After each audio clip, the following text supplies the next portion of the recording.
Thank you all for being here. Today is a great day for transparency in America because today I'm proud to announce the creation of the Task Force on the Declassification of Federal Secrets. This task force will be a part of the House Oversight Committee and led by the very talented and persistent Congresswoman from Florida, Anna Paulina Luna. During her time on the Oversight Committee, Representative Luna is a sledgehammer against government secrecy. She is committed to throwing open the windows for the American people to allow the sunlight of truth shine on the federal government. I can think of no better person in Congress to lead this task force than Representative Luna. Last month, President Trump signed an executive order to begin the process to declassify information on the assassinations of JFK, RFK, and MLK. This task force serves to build on President Trump's actions. For far too long, the American people have had reasonable questions of what their government, which they fund every day, keeps hidden about certain issues. And for far too long, the federal government has not answered these questions. This creates distrust in our institutions. That ends today. The voters of this nation delivered a historic mandate to President Trump on November 5th. The keystone of that mandate was demanding increased transparency of their government and elected leaders, and the mandate of this task force is to acquire that transparency. We will open this up for questions from the media, but first I'd like to hand it over to my esteemed colleague and chairman of the new task force, Congresswoman Luna, for her remarks. Thank you, Chairman Comer. When our founding fathers stood against tyranny, they did not merely oppose taxes. They defended the sacred idea of individual sovereignty. They declared that no government, agency, or title could infringe upon the freedoms of speech, religion, thought, and the pursuit of truth. For too long, the American spirit has been dimmed by a veil of secrecy, by a government that has grown too comfortable in the shadows, denying us the transparency we deserve. But today, we stand at the dawn of a new era where the light of truth begins to shine through. A few weeks ago, President Donald Trump made a historic announcement. With the stroke of a pen, he committed to declassifying the files concerning the assassinations of President John F. Kennedy, Robert F. Kennedy, and Dr. Martin Luther King Jr., a decision not just monumental, but pivotal. It is with profound honor that I have been entrusted by Speaker Mike Johnson and Chairman James Comer to lead the House Oversight Task Force on Declassification of Federal Secrets. Together with the help of the White House, our intelligence allies, the Department of Defense, the Department of Justice, we will be conducting investigations into the following: the assassinations of JFK, RFK, and Dr. Martin Luther King, unidentified aerial phenomena, also known as UAPs, unidentified submerged objects, also known as USOs, the Epstein client list, the origins of COVID-19, and the 9/11 files. This task force will be a beacon of bipartisanship. On the Republican side, Representatives Burchett, Boebert, Burleson, Crane, Gill, and Mace will be joining me, although I'd like to note that I'm expanding this to the entire governing body and will be allowing certain members to waive on. Our first hearing is set for March. The date will be announced soon, and we've already initiated close to a dozen communications with various agencies, to include Pam Bondi at the Department of Justice and the Secretary of State. This will no longer be a task force that makes bold promises only to fade into irrelevance or send strongly worded letters. This will be a relentless pursuit of truth and transparency, and we will not stop until the American people have the answers they deserve. We will cut through the bureaucracy, challenge the stonewalling, and ensure that the American people finally get the truth that they have been denied for too long. If we are to endure and thrive as a nation, we must restore trust through transparency. The American people must be trusted to think for themselves, to form their own judgments from the truth that they are entitled to know. We've been treated like children for too long and kept in the dark by those we elected to serve us. It is my solemn duty to begin mending this trust, to form a new relationship between the government and the governed. Let us embark on this journey together towards a government that does not serve, but one that enlightens. That does not just serve, but one that enlightens. Trust through transparency, that begins now. Without further ado, we'd like to open it up for questions, as I'm sure many of you have those. Hands up. Thank you, Madam. Obviously, your goals are aligned with the administration's on the declassification of Martin Luther King and the Kennedys.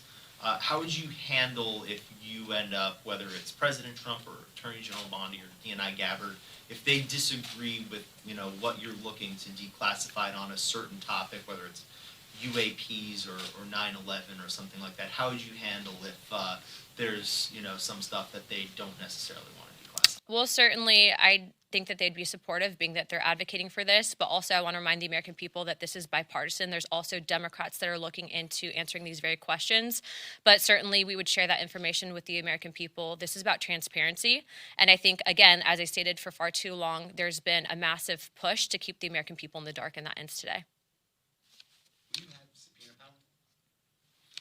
power? Chairman? The task force does not have subpoena power. I do. The task force is going to be subsidiary of the full oversight committee. So if we have to issue one, Congresswoman Luna, we'll discuss it and we'll take appropriate action. But in full transparency, we have a great working relationship, as I stated earlier, with the White House, with the DOJ, with the Secretary of Defense, and the Secretary of State.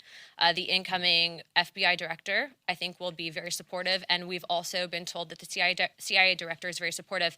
To put it in perspective, I think that this issue transcends not just one administration, but multiple administrations, and it hasn't been until now that we've been able to get people actually in positions of power that will push for transparency.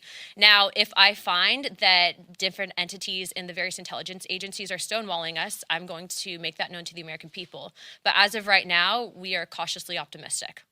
What's your priority list? Because Epstein, 9/11. Our first investigation will be announced, but it's going to be covering on a thorough investigation into the John F. Kennedy assassination. And I can tell you, based on what I've been seeing so far, the initial hearing that was actually held here in Congress was actually faulty in the single bullet theory. I believe that there were two shooters, and we should be finding more information as we are able to gain access into the SCIF, hopefully before the files are actually released to the public. Thank you for doing this. Have you identified the Democrats who will sit on the task force, and could you talk a little bit more about the role of Democrats in this? Yeah, so again, this is a bipartisan commission. Remember, JFK was a Democrat, RFK was a Democrat, and I'm sure that I think the entire conference has a question on what actually happened with Dr. Martin Luther King, but also UAPs. You guys know that that was the biggest bipartisan bicameral hearing that we've ever had, I think, in congressional history. I do not know who their members are yet. They've noticed it, but they're taking this very seriously. This is not a conspiracy theory investigating committee. We're actually looking to present truth to the American people. And it's in my opinion that no one person elected to office is more important or more qualified to look at the information that they've been hiding from us. And so we look to push for that transparency. What sort of witnesses will you expect to have at your hearings? I know you said the first one's in March. Would that be department heads, former employees of various agencies? Would you like to jump in? Go ahead. Yeah, I was going to say, based on what we're actually looking to do with the JFK investigation, I'm looking to actually bring in some of the attending physicians at the initial assassination, and then also people that had been on the various commissions looking into, like the Warren Commission looking into the initial assassinations. There's been conflicting evidence, and I think that even the FBI at the time reported some anomalies in the initial autopsy at Bethesda, Maryland. All of those, though, seem to have been rinsed and repeated in the media to push a certain narrative that we don't agree with. And so I think that in order to put to bed some of the theories that have been out there on John F. Kennedy, we have to know the full truth, and the full truth starts with transparency, and that's why these files is so important for the American people to read for themselves. With this task force, what are you hoping to uncover as far as UAPs that you have not already heard from other UAP hearings? The biggest information problems that we've had with UAPs is the amount of stonewalling, stovepiping, and also it seems that there is this push to gaslight the American people into looking at the evidence and then not fully believing it. I think for us, if we're writing the budget, for example, into the Pentagon, if we're writing the budget overall for whatever programs might be out there, why is it that members of Congress who are given a top secret security clearance are being denied access? That's not a free and true government. And so for us, especially being that we have now a Secretary of State who's actually open to declassification and Marco Rubio, we're hoping to present that information and at least acknowledge it from a government perspective that we are not alone, but also let's see what the evidence is. Thank you. Have you already been in contact with or started to send requests to these different agencies and federal departments for this information? Yes, in fact, the letters went out this morning, not just on RFK, JFK, and MLK, but on everything that I had listed above to include UAPs, Epstein, and 9/11 and COVID, to the State Department, Department of Defense, CIA, and then also we'll be sending some to the FBI, and letters have also gone out to the NSA. How is this going to be different than the House Select Committee on Assassinations, which did investigate both the John F. Kennedy assassination and the King assassination? Well, what's interesting on that specific committee is what, to my understanding, when they actually brought in expert witnesses, they weren't actually people that were in attendance to the initial autopsy at Bethesda. But also, this is a bigger committee than just the JFK assassinations. We're also expanding into Epstein, COVID origins, 9/11s, and then UAPs and USOs. And so before, where we initially had some of these hearings, this is going to be an encompassing committee that's going to work directly with the White House on information that they're declassifying. Yeah. Mm-hmm. Correct. Correct. There's actually 3 different government investigations into the JFK assassination. But again, this committee is expanding not just there, but outwards into other fields. And again, we're working directly with the White House. In previous investigations, they didn't have access to the information that we are going to have access to. And so that's a big deal, especially if you're looking at what truly happened with JFK. Are you going to get a top secret clearance? I already have a top secret clearance.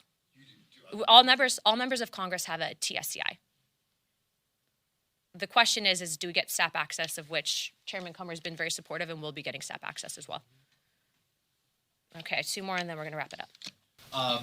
Obviously, some of the questions on some of these topics, whether it's Jeffrey Epstein or COVID-19, the questions are obvious. What specifically, though, are the questions you're looking to get answered with regards to September 11th? We just want the truth. How much did the CIA know in advance? But also, remember, when you have only certain information that's shared with the American people, that's when conspiracy theories happen.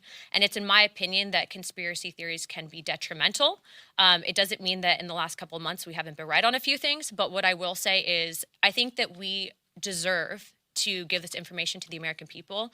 I don't agree with the stonewalling that's occurred. And also, how do we prevent things like it from happening in the future? And we have to know the full picture, and the American people deserve to know that as well. Can we expect any collaboration with the Department of Government Efficiency? I don't know what information DOJ would have, but I would encourage them, if they have anything on JFK, Epstein, or anything in between, that they bring it to our office immediately. Okay, 1 more, and then we'll wrap it up. Of course. Oversight of sanctuary cities.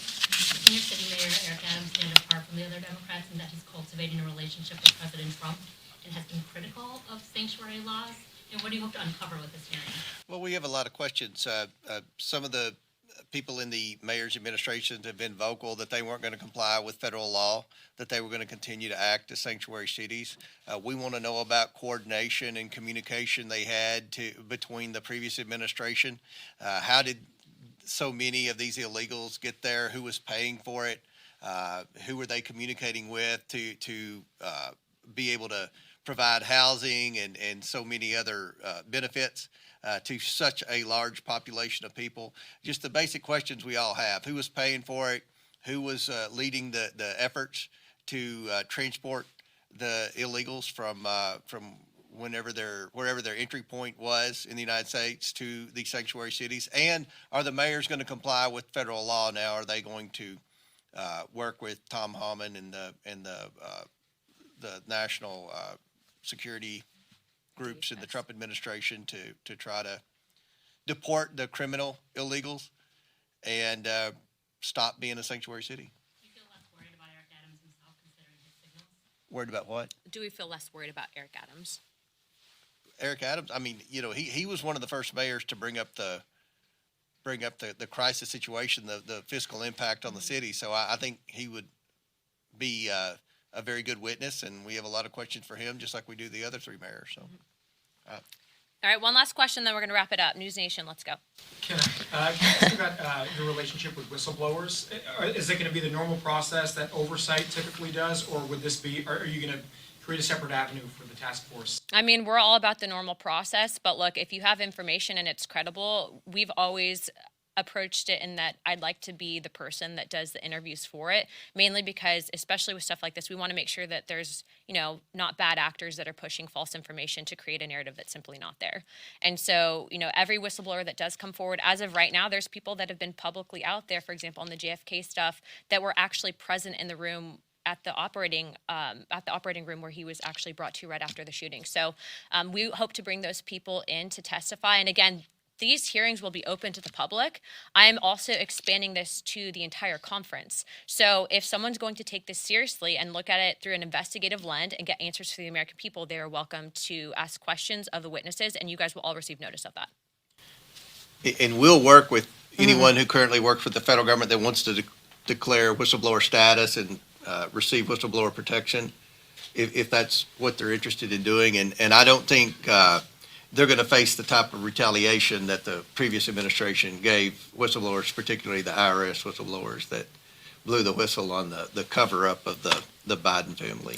And I'd also like to close with this. If you are an independent investigator, we are being told that the FBI has now located thousands of pages of documents that they lost before, specifically relating to JFK.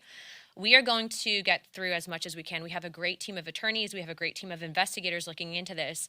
But it doesn't mean that we won't accept help from the public. And so we will be setting up a place for collection for people to present information. But again, this is about transparency. The government works for us. There have been people, I think, in power for too long that try to silo us and keep us in the dark, but that stops today. You're seeing that same message come out of the White House, out of the CIA, the FBI, and every other agency in between. So we are very happy to have the support of all of those individuals, happy to have the support of Chairman Comer and Speaker Johnson. And if you guys have any questions, please don't hesitate to reach out to Oversight Comms, and we'd be happy to answer those at that time. Thank you, guys.